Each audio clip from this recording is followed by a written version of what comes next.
Namaste. Today we shall reflect upon the idea that we have of ourselves. We are limited by the idea we carry about of ourselves.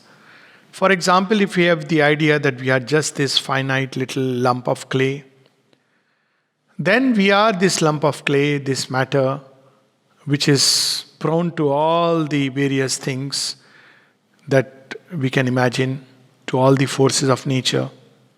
If we imagine that we are just a little biological cell which has somehow formed out of this aggregate of matter, out of this mud and clay with the action of some sunlight and wind and water, then we are nothing but the primal soup which has been put into small little boundaries and packets of cells. And therefore, naturally, we are very limited because each of this cell and an aggregate of cell, each of the organs, and even the whole body is impacted upon by a whole universe and countless forces of various kinds. If we think that we are just this thought, this mind which can think, analyze, conceptualize, reason out, no doubt we go a little one step closer, but still we are limited. And if by some reason our mind is invaded, mind is indeed a very powerful thing. Sri Aurobindo speaks about it as a mediator divinity. But if our mind space is occupied by doubt, by fear, by anxieties, if the mind is paralyzed, then the entire structure, edifice of matter and cells, the body, the organs, they all begin to crumble. Mind skips the switch and everything begins to take that form. So what is it that we should conceptualize ourselves? What is the highest conception that we should have of ourselves? Of course, we should realize it, not just conceptualize it. But all realization begins by conception.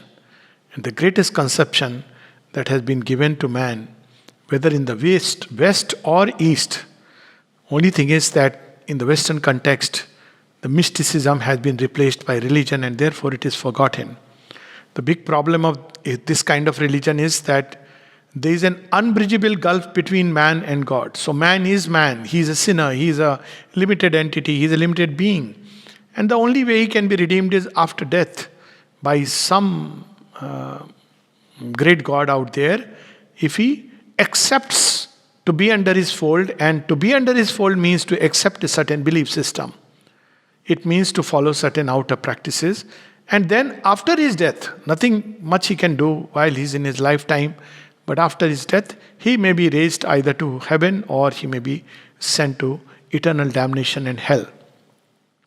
But the Eastern conception, which was also the Western mystic conception, but as I said, unfortunately, the mysticism and spirituality in the Western context has been lost to religion.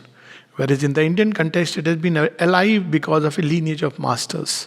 So what is the Indian conception? The Indian conception is, O man, arise, awake, thou art Brahman indeed. Thou art the infinite. Thou art the eternal. Thou art not just this limited body. Even if the body were pierced, yet thou shalt be conscious, fully alive, in delight, inwardly fully alive. In the Indian conception, it is whether I live or die, I am. And this state can be so powerful that it can have an impact and impress even upon the body, the cells, this aggregate that constitutes us. We are not this, but this is an instrument. Now, the difference is in one conception, the body is me. Imagine an instrument thinks it's me. So it is not cared for, it is lying. Somebody picks up and uses it. Another person comes up and uses it.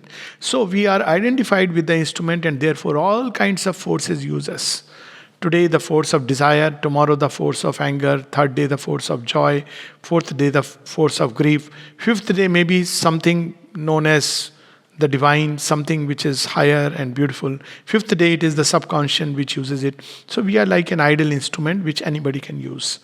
But if we take this instrument and surrender to the divine that you alone use it, maybe a pen or a sword or a flute, it is yours.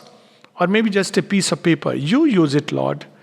And then this body becomes an instrument for the divine manifestation.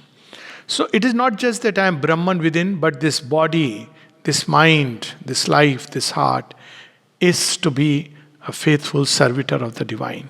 And then the whole thing changes.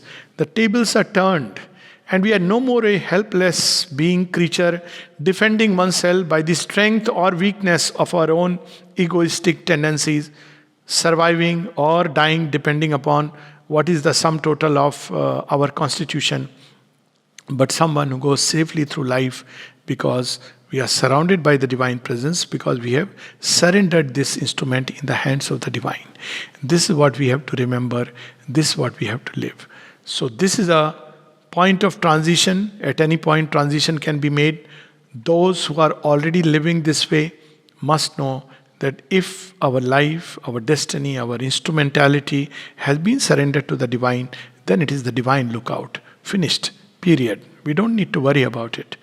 But if we have not, it is still a moment of choice, because in life, every time there is a moment of choice. And I suppose all these things that come to us in the form of outer challenges are moments of choice. Even this can be a wonderful moment of choice where we can stop being this limited, death-hunted creature, limited by various kinds of impacts from here and there, driven like a madman. Only we don't use the word madman, we reserve it for some special people. Though, if you really look at our life, inner life, what a jostle and jumble, like a public square, our mind is constantly jumping from one thought to another, completely contradictory. If you look at our life, passions now flowing in this direction, now another, the body impacted by all the forces, then it is veritably a madhouse. But this is a moment of choice, and if in that moment of choice, even in the midst of danger and difficulty, if you can suddenly make this grand act of surrender, Lord, my life is thine. Make it thine. Up till now, I have not lived it this way. I have lived like a fool. The divine is not going to question us, oh, last minute you are going to surrender. No. He rather accepts us just as we are. All that he sees is whether this surrender is truly sincere or not. It is called in the Gita as the prarthana, arth prarthana, in that state when we are confronted with danger and we suddenly say, my life is thine, take care of it. And then we come out, and all that we need to do then is to keep renewing this act of surrender, to make it grow in each and every detail of our being.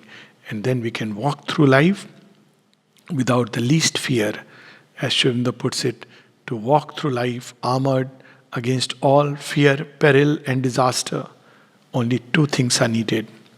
Two that go always together: the grace of the Divine Mother, and from your side, an inner state made up of faith, sincerity, and surrender. So instead of trying to keep analyzing the difficulty and letting it run into our heads, let us pray and aspire to grow in faith, to grow in sincerity, and to make our surrender more and more complete, more and more entire. Namaste.